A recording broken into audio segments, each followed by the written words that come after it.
Assalamualaikum warahmatullahi wabarakatuh. Perkenalkan, nama saya Andi Larasati dengan NIM 210 110 115. Saya di sini berasal dari kelas PIAUD 2E semester 2. Baik, di video kali ini saya akan menjelaskan sebuah materi tafsir yang mana ini nantinya akan menjadi syarat tugas UAS saya. Judul dari sebuah materi tafsir yang akan saya terangkan adalah potensi diri pada manusia. Apa itu potensi diri dari manusia?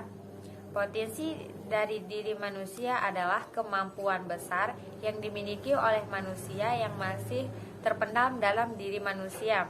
Nah, jadi semua makhluk hidup yang ada di dunia ini, semua manusia itu mempunyai potensi dalam diri, namun akan tetapi potensi tersendiri menunggu untuk diwujudkan menjadi suatu manfaat yang nyata di dalam kehidupan manusia. Nah, jadi kita akan membahas materi selanjutnya adalah materi potensi dalam diri manusia. Yang pertama itu adalah potensi ruhiyah. Itu dimana diletakkan pada hati nurani untuk membedakan dan memilih jarak yang detail. Nah, jadi jalan yang batil itu adalah jalan menuju ketakwaan dan jalan menuju kedurhakaan. Nah, jadi bentuk dari roh ini itu tidak bisa dijelaskan. Maka dari itu potensi itu terdapat pada surah Asy-Syams ayat 7 sampai 8 yang artinya dan jiwa penyempurnaan, maka Allah akan mengilhamkan pada jiwa itu dalam kurun jalan ketakwaan. Jadi dalam setiap hati manusia itu sudah tertanamkan jiwa yang bisa membedakan mana itu jalan kebenaran dan mana itu jalan yang buruk.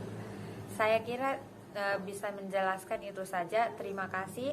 Wassalamualaikum warahmatullahi wabarakatuh. Assalamualaikum warahmatullahi wabarakatuh. Perkenalkan, nama saya Nurul Hidayanti dengan NIM 210110130. Di sini saya akan membahas sebuah materi pada mata kuliah tafsir terbawi yang berjudul ayat-ayat tarbiyah yang berkaitan dengan potensi pengembangan manusia. Di sini saya akan membahas potensi dan manusia terlebih dahulu. Potensi dapat dijelaskan kemampuan dasar dari suatu yang masih terkubur di dalamnya, menunggu untuk ditransformasikan menjadi kekuatan nyata di dalam benda itu. Oleh karena itu, potensi diri manusia merupakan kemampuan dasar yang dimiliki oleh manusia yang masih terkubur dalam tubuhnya sendiri, menunggu untuk direalisasikan sebagai manfaat nyata bagi kehidupan manusia. Sedangkan manusia merupakan istilah dalam bahasa Indonesia. Dalam bahasa Inggris, kata manusia disepadakan dengan kata man dan human. Dalam bahasa Arab, istilah manusia secara sederhana disepadakan dengan kata basyar, insan, dan nas. Manusia disebut dalam Al-Quran dengan berbagai istilah yang menunjukkan kemultidimensian manusia. Manusia disebut dengan kata al-insan yang menunjukkan karakternya seperti berbuat salah, lemah, dan berbagai kekurangan lain. Bagian B, macam-macam potensi manusia. Macam-macam potensi manusia yaitu 1. Potensi mental intelektual atau intellectual quotient. Potensi ini adalah potensi kecerdasan yang terdapat di otak manusia atau terutama otak bagian kiri. Fungsi dari potensi ini yaitu untuk merencanakan sesuatu, menghitung, dan menganalisis. Yang kedua, potensi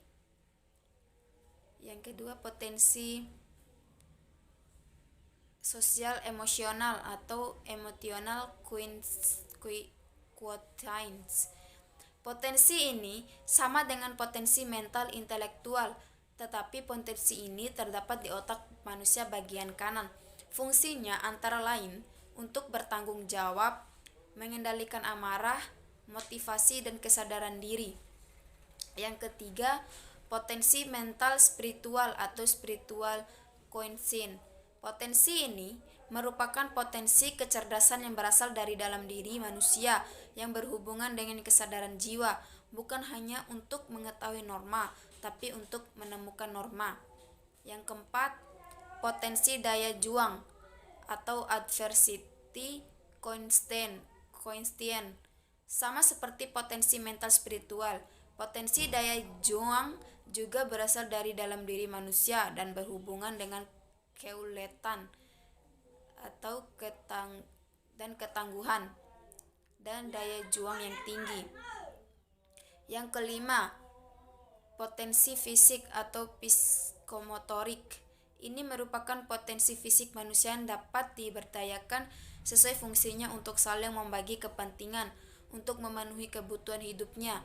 Contohnya, hidung untuk mencium bau, tangan untuk menulis, kaki untuk berjalan, telinga untuk mendengar, dan mata untuk melihat.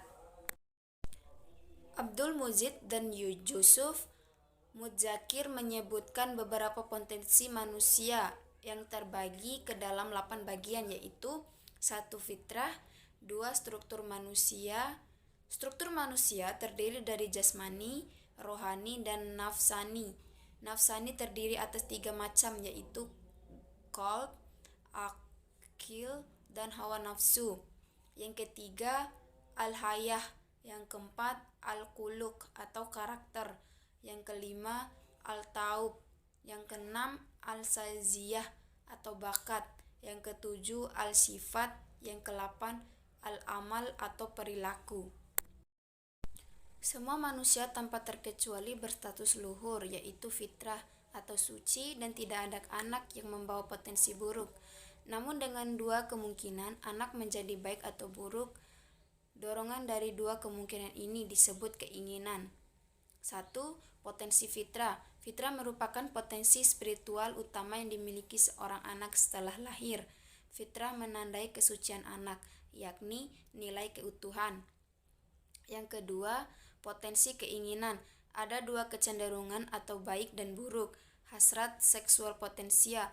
Kedua kekuatan ini merupakan jebakan tambahan yang akan menghadirkan 2 kemungkinan bagi manusia. Potensi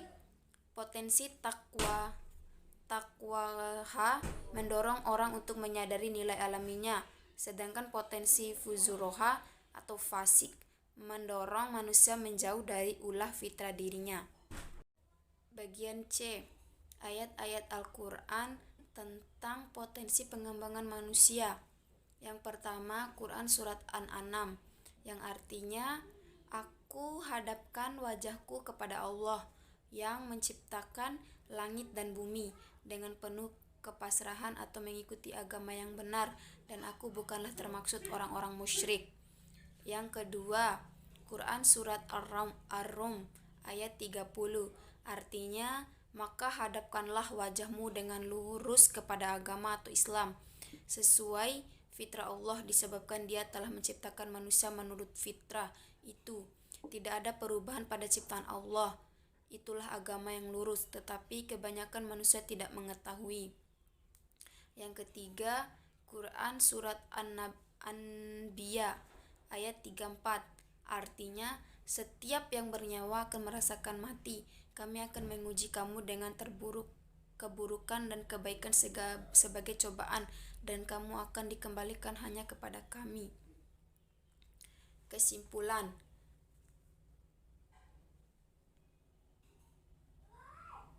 potensi diri manusia secara utuh adalah keseluruhan badan atau tubuh manusia sebagai suatu sistem yang sempurna bila dibandingkan dengan sistem yang sempurna, dan paling sempurna bila dibandingkan dengan sistem makhluk ciptaan Allah lainnya, seperti binatang, malaikat, jin, iblis, dan setan.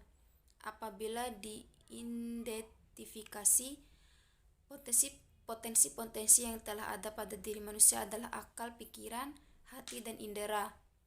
Setiap pemikiran dan ahli yang bekerja di bidang tertentu membutuhkan peran pemikirannya untuk mempelajari masalah dan konsep manusia ini.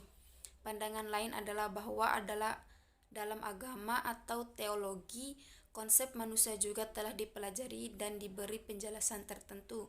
Para teolog menyatakan bahwa manusia adalah ciptaan Tuhan dan harus mematuhi aturan Tuhan. Manusia mematuhi sunatullah saat melakukan sesuatu dan berperilaku. Manusia harus bertanggung jawab atas perilaku tersebut. Sekian dari saya, lebih dan kurangnya mohon maaf. Wassalamualaikum warahmatullahi wabarakatuh.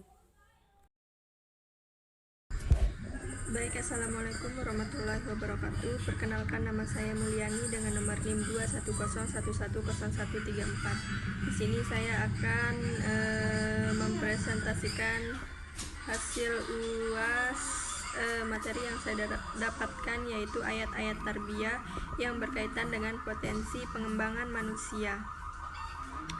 Dalam Al-Quran sebagai petunjuk bagi manusia, tentu di dalamnya terkandung pedoman dan solusi bagi setiap permasalahan. Maka melihat realita permasalahan kemiskinan, pengangguran, dan perbuatan kriminal yang sebagian besarnya akibat dari kebanyakan mereka tidak mengenali dan mengoptimalkan potensi-potensi yang dimilikinya. Dalam Al-Quran, Allah telah memberikan postulat-postulat sebagai kunci dalam memahami, mengembangkan, dan memberdayagunakan manusia. Ayat-ayat Al-Quran yang menegaskan bahwa setiap diri manusia itu telah diberikan potensi untuk mencapai tujuan dan hakikat dari penciptanya, seperti yang terdapat dalam surat Az-Zariyat ayat 21 yang berbunyi wa fi anfusikum afala tubsirun, yang artinya, dan juga pada dirimu sendiri, maka apakah yang kamu pertahankan.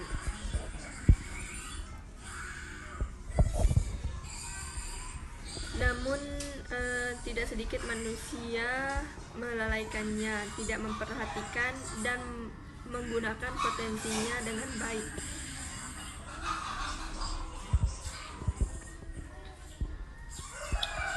Potensi manusia merupakan upaya pengembangan atau memaksimalkan anugerah yang Allah berikan kepada manusia berupa fitrah atau yang disebut potensi. Potensi manusia meliputi potensi rohani dan jasmani yang meliputi anggota tubuh, indera-indera yang dimiliki oleh manusia untuk dapat melaksanakan segala aktivitasnya di bumi. Potensi rohani yaitu berhubungan dengan ketauhidan, keimanan, dan ketakwaan. Sebagai implikasi dan optimalisasi potensi ini yaitu dengan tunduk, patuh, beribadah kepada Allah. Adapun yang dimaksud dengan pemberdayaan sumber daya insani pada kajian ini adalah membantu dalam meningkatkan kemampuan, keterampilan, dan pengetahuan yang dapat membantu menciptakan suatu lingkungan di mana setiap insan atau individu manusia dapat menggunakan seluruh kemampuan dan energi tersebut untuk meraih apa yang menjadi tujuannya. Kemampuan atau potensi yang dimiliki manusia tersebut pada dasarnya merupakan hidayah atau petunjuk yang dianugerahkan oleh Allah supaya manusia dapat melakukan sikap atau perbuatan yang selaras dengan hakikat penciptanya. Demikian apabila manusia mampu memanfaatkan anugerah dan kemampuan-kemampuan yang diberikan Allah, tentulah akan tercipta tatanan kehidupan yang harmonis dan sejahtera, yaitu dengan manusia yang dalam spiritualitas, sosialitas, intelektualitas, yang berkualitas. Ada juga secara umum macam-macam potensi manusia adalah sebagai berikut, yaitu potensi fisik, potensi mental, potensi intelektual, potensi sosial, emosional, potensi mental spiritual, dan potensi ketangguhan. Sekian dari saya. Wassalamualaikum warahmatullahi wabarakatuh. Assalamualaikum warahmatullahi wabarakatuh. Perkenalkan, nama saya Sri Sunartis Ali dengan NIM 210110136. Saya dari kelas 2E. Saya akan mempresentasikan paper tafsir terbawi saya yang berjudul ayat-ayat tarbiyah yang berkaitan dengan pengembangan potensi manusia. Potensi adalah sesuatu atau kemampuan dasar manusia yang telah ada dalam dirinya, yang siap untuk direalisasikan menjadi kekuatan dan dimanfaatkan secara nyata dalam kehidupan manusia di dunia ini, sesuai dengan tujuan penciptaan manusia oleh Allah Subhanahu wa Ta'ala. Dan dalam etimologi Islam, potensi dikenal dengan istilah fitrah. Ada beberapa ayat Al-Quran yang menjelaskan pengembangan potensi manusia. Yang pertama dalam surah An-Nahl ayat 78 yang berbunyi, Auzubillahi minasyaitonirrajim, wallahu akhrajakum min butuni ammahatikum la ta'lamuna syai'aw wa ja'ala lakum sam'a wal absara wal af'ida la'allakum tashkurun. Yang artinya, dan Allah mengeluarkan kamu dari dalam perut ibumu dalam keadaan tidak mengetahui sesuatu pun, dan Dia memberimu pendengaran, penglihatan, dan hati nurani agar kamu bersyukur. Ayat di atas menjelaskan keadaan anak manusia yang keluar dari perut ibunya dalam keadaan yang lemah dan tidak mengetahui apapun. Kemudian Allah menganugerahkan potensi berupa pendengaran, penglihatan, dan hati. Alat-alat potensial tersebut dianugerahkan oleh Allah kepada manusia dalam rangka untuk meraih ilmu pengetahuan. Dalam konteks itu, Dawam Rajun menyatakan bahwa adanya pendengaran, penglihatan, dan kalbu atau al-fuad adalah alat untuk memperoleh ilmu dalam kegiatan belajar dan dapat dikembangkan dalam kegiatan pengajaran. Ketiga komponen tersebut merupakan alat potensial yang dimiliki manusia untuk dipergunakan dalam kegiatan belajar dan pembelajaran. Bentuk-bentuk potensi manusia sebagaimana yang telah dijelaskan dalam Al-Quran surah An-Nahl ayat 78 di atas merupakan anugerah Allah yang patut untuk disyukuri. Tetapi bentuk syukur tersebut tidak cukup hanya kita ungkapkan dalam ucapan verbal semata. Namun lebih dari itu, ungkapan syukur atas potensi-potensi tersebut harus dituangkan dalam bentuk tindakan atau usaha yang sekiranya mampu menumbuh kembangkan potensi tersebut secara optimal, sehingga menjadi sebuah kemampuan kompleks yang fungsional. Selain surah An-Nahl ayat 78, adapun surah Ar-Rum ayat 30 yang artinya, maka hadapkanlah wajahmu dengan lurus kepada agama Islam sesuai fitrah Allah, disebabkan Dia telah menciptakan manusia menurut fitrah itu. Tidak ada perubahan pada ciptaan Allah. Itulah agama yang lurus, tetapi kebanyakan manusia tidak mengetahuinya. Firman Allah di atas menunjukkan bahwa sejak dilahirkan manusia sudah memiliki fitrah yang benar. Manusia telah memiliki naluri beragama yang Allah ciptakan dalam dirinya. Ia dilahirkan dengan naluri agama yang lurus, yang Allah jadikan agama itu sebagai fitrah dalam dirinya, sehingga dari sini telah jelas bahwa antara agama dan fitrah manusia terdapat hubungan yang jelas. Fitrah dan agama adalah dui tunggal yang tidak dapat dipisahkan. Jadi, manusia telah diciptakan dengan fitrah yang benar oleh Allah. Jadi tinggal kita sebagai manusia yang menentukan bagaimana kita akan mengembangkan fitrah atau potensi kita agar menjadi hal yang baik atau yang buruk bagi diri kita sendiri. Menurut Jalaluddin, secara garis besar, manusia memiliki 4 potensi utama yang telah dianugerahkan Allah kepadanya, yakni yang pertama, potensi naluri atau hidayat al-ghariziyat. Potensi ini merupakan dorongan primer yang berfungsi untuk memelihara keutuhan dan kelangsungan hidup manusia. 2. Potensi indrawi atau hidayat al-hasiyat. Potensi indrawi erat kaitannya dengan peluang manusia untuk mengenal sesuatu di luar dirinya melalui alat indera yang dimilikinya. Manusia dapat mengenal suara, cahaya, warna, rasa, bau, dan aroma maupun bentuk sesuatu. Ketiga, potensi akal atau hidayat al-aqliyah. Potensi akal memberikan kemampuan kepada manusia untuk memahami simbol-simbol, hal-hal yang abstrak, menganalisis, membandingkan maupun memisahkan antara yang benar dan yang salah. Yang keempat, potensi agama atau hidayat al-diniyat. Pada diri manusia sudah ada potensi keagamaan, yaitu berupa untuk mengabdi kepada sesuatu yang dianggapnya memiliki kekuasaan yang lebih tinggi. Baik, itu saja yang mungkin bisa saya sampaikan. Kurang dan lebihnya saya mohon maaf. Wassalamualaikum warahmatullahi wabarakatuh.